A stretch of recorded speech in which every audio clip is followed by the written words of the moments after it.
everyone, it's Tiny Tom Logan back with another video for you. Right at the very launch of the new 11th gen Intel processors, I have 9 motherboards for us to compare, and I've yomped them all into one video just so that I can kind of make things a little bit easier for you guys, and I should explain that in a little bit. But it's 9 motherboards, but we're only going to have 6 in the graphs. There's a few stories to tell.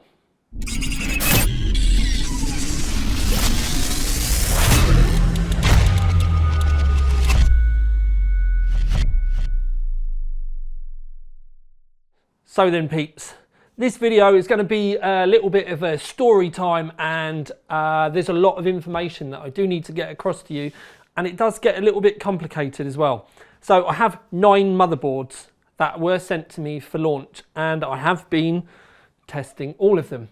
But sadly, even though I was asked to test the Aorus ones last, when I eventually did get to the Aorus motherboards, I was seeing above 1.6 volts at idle with all of the boards, even with the latest BIOS that they had sent me.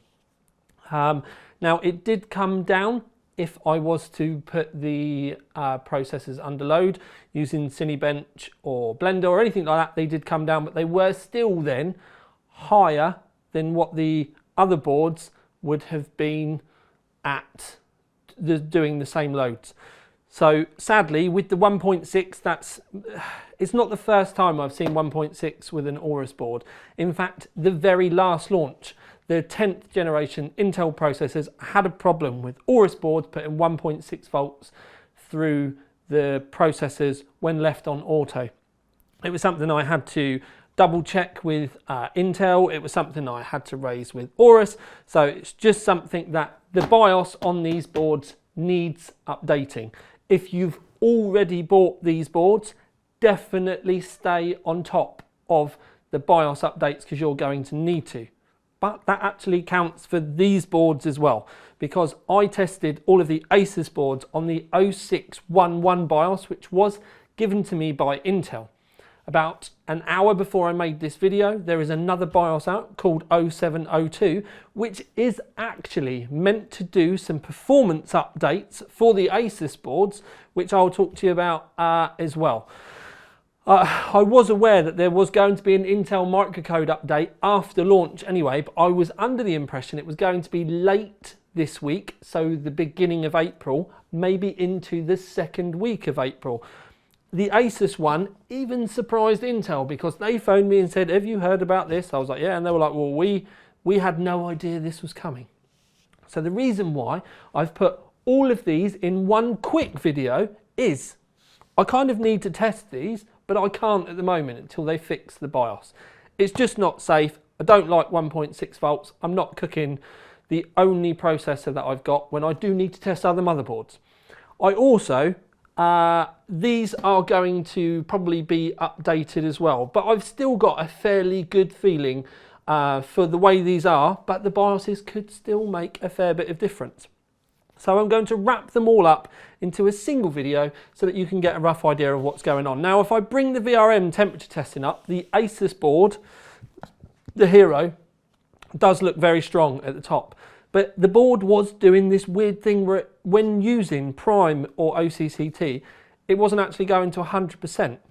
Whereas the Carbon was the only one really that's a really good result in there for VRM temps is this little cracker here, the Z590i, because the heatsinks are quite small, and it was more about the fact that it had a fan in there as well, but you couldn't really hear it.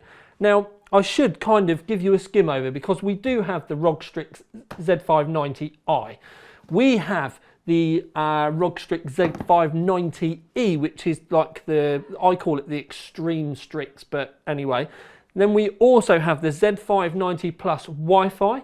Then we have the Z590 Gaming Carbon Wi-Fi. Then the Z590 Ace, and then the Z590 Hero. Now, I've given you pictures of those. And you can go click the links underneath, go to the website to see the full individual reviews. We've done a roundup review. I've even put price links underneath for you to click through if you want, because a lot of people have been asking me about doing that, so I've put some Amazon affiliate links underneath for you as well.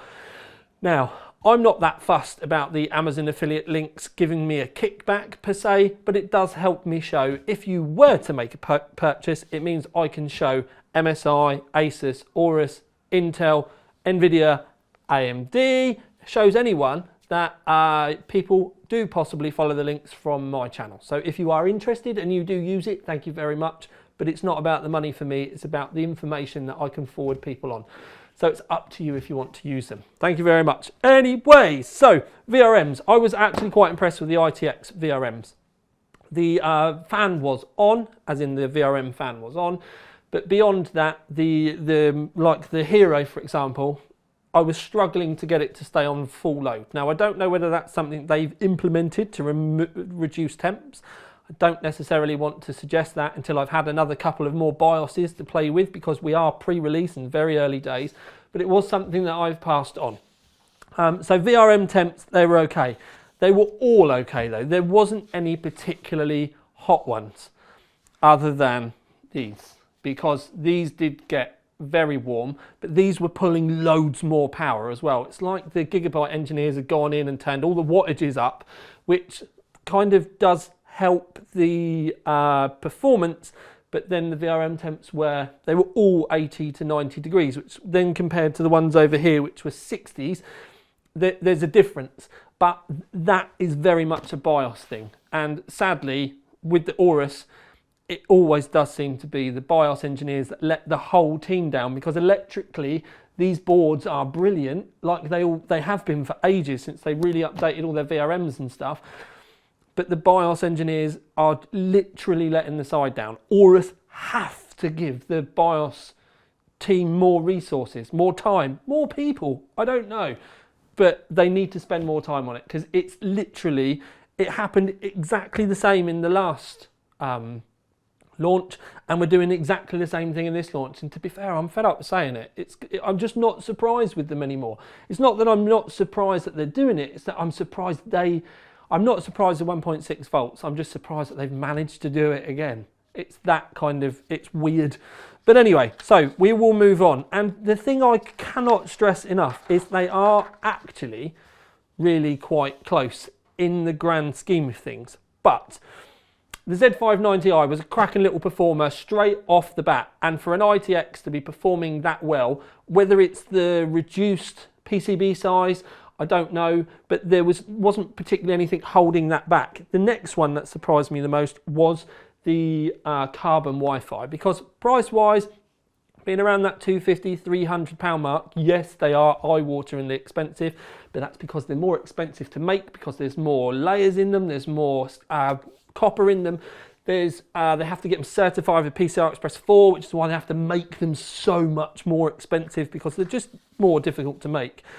But the most surprising one is the fact that the Hero was the slowest.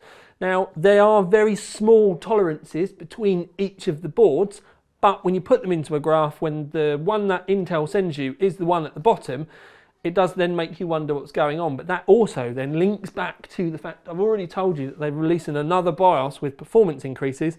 I think that may change, but I don't know. But at the present moment in time, the two strong ones for me are the ITX and the carbon. The Tough doesn't do too badly, to be fair. The fact that the Tough, being the cheapest one in that pile, is actually performing better than the Hero kind of says a lot as well. Now, I've done Sony Vegas. This is a custom Sony Vegas render that I do with loads of layers. It's actually one of my old videos and I saved all the files. So these are numbers for that. Now, if you think about it, 20 seconds isn't a great deal. But if it's a 20-second longer render, when you're using the same processor, the same memory, the same cooling, and the only real difference is the motherboard, 20 seconds is actually a fair amount of difference. But when you think about it, 20 seconds for a Hero to the Strix I, that's actually quite a big thing, because they're both made by the same people. I'm not sure that they'll be from the same BIOS team, but that's quite a big difference. really early on, especially when they're both running the same BIOS revision as well. Then we've got Blender. We'll let you look at that quick, but at the end of the day, there's a fair bit between the two. So if you think about that's almost a minute's difference, it's a fairly big chunk when you think about it. Even 30 seconds difference from the Hero to the Carbon Wi-Fi is a huge step. And it was something I did notice that the Carbon did seem to do quite well with the heavy multi-threaded loads. But the place where Asus does in the end start to win it back is the gaming results. There's not a great deal in it, but it's enough for me to be able to say that they were slightly in front on this one. It's almost like the Asus engineers have focused on gaming, which makes quite a bit of sense when you think that's all Intel have been going on about as well. They've been heavily going on about gaming, and to be fair, they've pretty much engineered those processors just to come back and be able to say, oh, we're the gaming lead. And to be fair, they are correct. Now, like I said, this is almost part one of the motherboard roundup, because I'm clearly going to have to go and smash some more test results out on these. And believe me when I say, I do not want to be spending, because it takes me over, like, for me to do one motherboard, like, I can do it, if I get up early, I can do one in a day. But it means I'm starting work at like 7 or 8 o'clock in the morning and I'm still there at midnight. Because it takes a long time for me to go through it, and I'm doing thermal results and I'm doing VRM tests, and I've got to go and do all the benchmarks. One of the blenders, as you've seen, takes 30 minutes.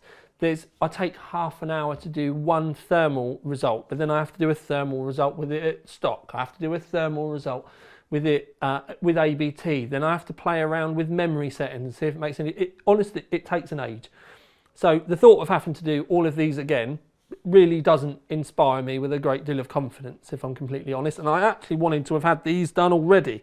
So by them not having a good BIOS genuinely messes things up like you wouldn't believe. Do I want to be spending another 3 days testing? No, I should have had it all done already. It just upsets me personally when I have to sit there and babysit these things for so long. But I'm not looking for sympathy. I'm just venting my frustration that things are not ready for launch, and you think they would be. But anyway, Intel have made things incredibly difficult for the motherboard manufacturers because everything's been late. They kept pushing things out. Microcode hasn't been coming through thick enough. There was people upset with BIOSes being late. There was people upset with leaks that were going out, hardware that was sent out too soon. You'll notice the fact that I don't have my MSI box here. It's because there were links and MSI didn't do anything about it. So sod it. Wasn't even going to mention it, and I'm not bringing it into shot at all. Motherboard's there, but nothing else is. So it's a difficult one in reality. So it is very early days. The best thing that I can say for you personally is BIOS updates. You are going to have to stay on top of them. Overall, I would say these are just not ready. These are in a very raw format, and we know that the microcode updates are going to make a lot of changes. From my review with the processors, hard drive performance is down. They may look at that. That might be something that they change in the microcode. I also know that there's meant to be some tweaks with the way that ABT works and the possibility of bringing temperatures down. But I also think that the difference between these are going to be how the motherboard manufacturers implement ABT. I am looking forward to, though, and I will be bringing you an optimization guide because I do think there's more that we can get from this. But at this present moment in time, where things are so fluid and so changing, there's not really a great deal of point me doing this because, you know, one BIOS update can make a massive difference. I'm hoping that the Aorus people are going to unhide the place that they've put the ABT, because with these ones they're all in the first menu and you can see it really easily, whereas in this it's 2 menus back and right down the bottom, and you actually have to actively go and look for it. And for a beginner or someone that's not as confident in the BIOS, it might be something that they're a little bit scared to play with, whereas these guys have made it really easy. I do think it might be a nice idea with the automatic software-based overclocking if there's a huge button that you can just go and click to turn it on, like you can with the likes of XMP. So, a very rough and ready launch in reality. Some are rough, some are ready. There's a lot more work to be done. I will get to testing these when I can, when we have a BIOS that actively works, but I don't think that's going to be brought forward any quicker. You never know, they might watch this video, get all panicked and then want to get it done. We know these are changing as well. So the fact that we have a new one from Asus means we're probably not going to be far behind from having some more from MSI. It's going to be a rapidly changing market. I do know that there's going to be plenty of stock. I do also think that it's going to depend on what area of performance you're looking for. But if you've not seen my CPU review, go and have a look, because if you are thinking about buying Z590 and you are thinking for a gaming focused rig, I can tell you my personal advice would be buy the i5. It's significantly cheaper, it's not that much slower in CPU demanding games, and the only time that you'd really want the i9 is if you're going to say content creator and you're going to be thinking about very heavy based multi-core stuff.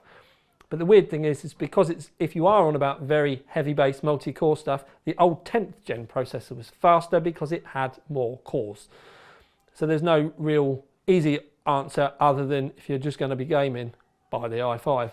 But then when it comes to these, so far, one of the things that we can say is spending more money on a motherboard hasn't necessarily brought you more performance, because one of the most expensive boards is the Hero and it hasn't performed as well as the Baby ITX, or even most of the time, even the Tough. So the way you would choose between the boards, personally, would be aesthetics, layout, and features. Aesthetics, how do you want your motherboard to look? Do you even care? If you don't, go and look at one of the cheaper ones. Layout, where does the PCI Express main 16 slot sit? Are you going to go vertically mounted? Are you going to hide half the stuff on the board? You know, does it really matter? The other side of it is, if you're going with one of the lower end processors, you're not going to need loads and loads of VRMs, so you might not need to buy the Master, and you could get away with buying the Pro AX or the Tough. So you need to keep that in mind as well. And then again, if it's just gaming, my personal thing would be get yourself some good 3600 megahertz memory, enable XMP, then enable ABT or multi-core enhancement depending on your cooling. But all of the i5 and the i9 are both hot, so you're going to need to spend a little bit more money on cooling than you may first have thought, and then that way you'll have a cooler system which will be quieter, but most importantly it will keep your performance up, because if the cooling isn't in check, then it will then start to cut things back for you. But that's just part of the confusing ecosystem that 11th has brought us. So there you go, peeps. Very confusing first review, because I can't really, you know, there's so much more that is going to change. So that's probably why this is going to end up being called the Motherboard Roundup Part 1. And hopefully Part 2, when we get a BIOS, won't take too long. But we will see. It will be a changing thing over the next few days, and I will update you as soon as I can. If you like the video, subscribe, comment, all of that sort of stuff. Follow me on socials. And sorry it's been a while for a long video, but this has been the tiniest one with another one for you out. Love you, sis.